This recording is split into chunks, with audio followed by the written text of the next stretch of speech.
Hi, I'm Eddie the Bartender with liquorexam.com and bartendertees.com, here to demonstrate how to make a classic martini.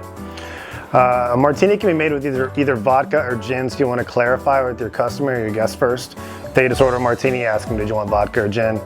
In this case, we'll use gin. So take your shaker, add some ice. Now it's 2.5 ounces of gin or vodka.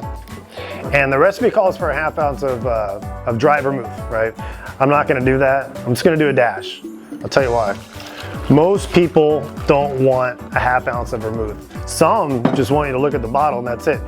Some bartenders will just put a little bit in the glass, swirl it around and dump it out.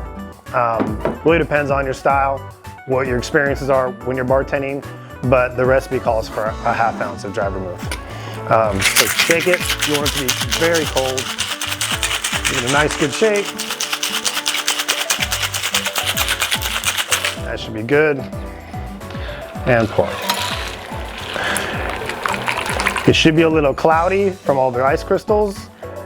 It won't fill up as much as if you had, say, a cosmopolitan or a lemon drop, because there's no mixers in there. And then it gets garnished with an olive. You can do a twist if your customer likes, but typically it goes with an olive. Again, that's it. That's a classic martini. My name's Eddie. I'm with liquorexam.com and bartendertees.com. If you're interested in apparel like this, head over to bartendertees.com, where we have a full line of bartender apparel, including t-shirts, tank tops, sweatshirts, hoodies, and hats, and accessories. I'll see you on the next one. Bye-bye.